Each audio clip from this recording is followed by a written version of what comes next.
my channel, Nuruddin Intege, and I urge you all to subscribe. Where is that button that says subscribe? Press it or click on it, then subscribe. Kakati, mbaliriza once again abantu bange abangoberera. Analysis jenzize nkola, abazze bangoberera bamanyi sitera kwogera byanjwanjwa. Ate abatangoberera ntera okulaba mu comment section omuntu bambi ajja n'akugamba ekintu nga si mumativu ng'ate wakyogeddeko naye ng'obuzibu buli ku kimu nti teyasobodde kuwuliriza kumalayo y'olwawuliddeko eddakiika 2 lwasomye ku mutwe n'azambala eziyomba. Si bwe kibeera. Kyekibeerawo abangoberedde mabega olunaku lw'eggulo nga buli muntu agamba Chameleon bwali omulwadde bwe yakoze biki. Navuddeyo ne mbagamba nti nedda, Chameleon okulwala yalwala n'atwalibwa mu ddwaliro, naye Chameleon amawulire mugenda okugafuna ng'olwedde yali yalwala dda nga yajjanjabwa dda ng'ali ku recovery. Ekitegeeza yali amaze okujjanjabwa avudde mu theatre. Kati nga bw'obeera awo owummuddemu eddagala lisobola okukola ofune ku maanyi then oddemu okukola emirimu gyo. N'abagambye Jose Chameleon wakupafominga mu ggwanga erya Canada, yali alina okubeera e Jamaica yaliyo, ate awummulemu nga bwe tumanyi nti alina family mu America. Chameleon abeereko ne family ye, kati ali Canada ate ajja kuvaayo addeyo wa mu America okutuusa mu Gw'omunaana, that is August, wakati wanga 3 August ne 5 Chameleon ojja mulaba nga atonye mu ggwanga erya Uganda okuggyako bwe waliba waliwo ekikyuse. Ekitali ekyo, Chameleon ali ku holiday nga bw'akola n'emirimu gye mu ggwanga erya America. Gwe munnayuganda amugoberera ennyo w'osinziira okusitandika okwogera by'oyogera, okumuwagira oba okuyomba. Bangi bakyavaayo okwebuuza lwaki Chameleon yajjanjabiddwa, ate kati yajjanjabiddwa, ate kati lwaki apafominga. Katolo bw'amanga tannafa nalaba abantu bangi ng'era bamuyombesa bwali omuntu mubi, ayogera atya bw'ati, akola atya bw'ati. Bwe yamala okufa ne bagamba ati munnaye gundi tekyanyuma. Social media efiiriddwa nnyo, naye nga gwefiiriddwa yoyo Katolo bw'ama gw'obadde ovumenye, gw'obadde toyagala. So nga tonnavuma nnyo muntu oba omwagaliza kufa kukola ki? Lwaki otuuka okuteesa ku kufa ku bulwadde bw'omuntu nti waliwo eyamujjanjabye? Nkiddamu eri bannayuganda n'abagoberezi baffe naddala mmwe ababeera ebweru, kubammwe amawulire mubanamangi osinga ffe abagabeerako wano. Chameleon tasabanko gavumenti ya Uganda sente. Jose Chameleon nga bw'omanya ekika ky'obulwadde ekyo nti kataago ke kakuluma, kalulu eggundi, bwe balagwa omuntu ayinza okufa. Ate nze naawe tumanyi nti Chameleon yali ayimbiddeko eggwanga lino ebbanga, abalaba ne balaba, abakola ne bakola biki. So it is not a surprise nti gavumenti emukola ki, emuyise. Nga tukyagenda maaso, gavumenti oluvannyuma lw'okizuula nti Chameleon mulwadde, abasaasira abantu osobola okuwembejja omuntu wo nti buli omu alonda kiki. Kakati bw'oŋŋamba nti gundi mulwadde nti twagala kujjanjaba, nze nga ŋŋaana nti nedda temunzijanjaba. Kati oyo yamujjanjabye yavuddeko ki? Gavumenti. Era ye Chameleon yabadde ki?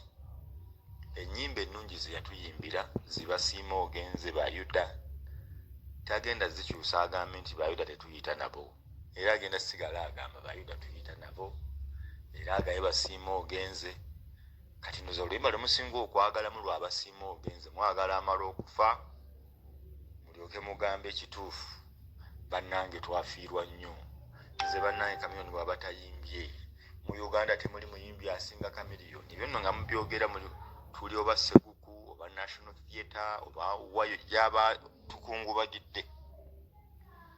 Omuntu akunyumya wenyumize naye olaba kati chameleon oyo singa yaliwo kati waali gweoyagala afe. Ekituufu kiri nti okuggyako abantu okubanga muli basezi, lwaki oŋŋamba nti omuntu bwajjanjabwa okiteesa nako? Njagala oveeyo mu comment section oba oveeyo wandike, tobyogerako ebyo, gamba bugambi lwaki bamujjanjabe ne batamuleka kufa kuba kyoyagala. Naye bw'oba ogamba tayagala afe, nga gavumenti ogamba yamuwadde ssente obukadde 360 oba 7 oba 50 bajjanjabwe asobole okuba obulungi, n'obuuza lwaki chameleon yakutte ssente ezo ng'akimanyi gavumenti tetugyagala. Singa oŋŋamba nedda chameleon gavumenti teyandimuwadde ssente, ffe twabadde tugenda kumuwa naye n'asalawo ate okutwala ezaawa, ekyo kyanjawulo. Bw'oba oŋŋamba nti tewali oludda lwavuddeyo kumuwa ssente, awo nyinza okukkiriza. Noŋŋamba nti ye bamuwadde bannaffe ab'oppositioni, bannaffe bayimbi banne, bannaffe oba ebibiina byonna by'omanyi ebyenjawulo. Bwe kiba ekyo tekyasobose kukolebwa, omuntu omulekanga, omuntu omuyombesanga okimanyi nti olina kyewamuwadde, yabaddewo ne alternative. Chameleon oyinza okugamba naye ayimbidde ebbanga nga talina ssente, gwayogera ozirina, gwe tokoledde ebbanga, tobaddeewo, gw'otamanyi bizibu biri mu ggwanga Uganda, nti okola ssente ne ziggwawo. Tuba n'abaana, tuba naki. Ekya Chameleon ebbanga lyayimbiddwe obutaba na ssente, ffenna twandisuubidde nti alina ssente. Naye ate era bw'aba tazirina, oluusi teguba musango. Oyinza olowooza omuntu ssente anywanywe yazikola atya, naye mu nsi tuba ne deals ez'enjawulo. Osobola okukola ssente n'okola ne pulaani ezinvestinga osobole okubaamu n'obugagga ne bakuppa nga togenda kukuba ssimu mpaka abannange nali nateeka akawumbi kange mu kintu kino ne zibula oba ne zikola ziti oba n'engula empewo. Naye tekikuggyako bba abantu balaba wali okola nga gwe okimanyi ne famire yo nti bannange ssente nali nzirina ne zigenda eno. Buli muntu kyatagenda kukugamba, naye bwe mbyogerako wano oyinza okugamba muwolereza gwe weekube mu ttooki. Kyogamba obwavu bw'oliko tolinaawo mbeerawo ogambira nti bannange nali nteeseteeseeko okufuna kasente bwe kati naye ne zifa bufi. Ona bwonoonyi, abantu bangi baguze ettaka ne libeera ery'empewo, abantu bangi bakoze bizinensi ne zigwa, abantu bangi baguze ebyobugagga ne bifa, naye nga togenda kuyita lukiiko kunnyonnyola abantu. Abantu bangi bakoze deal eza gold, eza biki, abantu bagendako mu cryptocurrency nga basomedde. Bw'oteekayo ebitaano mu myaka 3 ojja kuba trillionaire. Agenda owulira basiba abantu kufa, tagenda kwejjayo kwerangirira nti nange nateekayo. So waliwo aboonona ssente n'obaawo abantu betulowooza nti baayonona naye nga bambi baali beerekereza, nazo tebaazirya tebaazinywa naye nga zaafa bufi.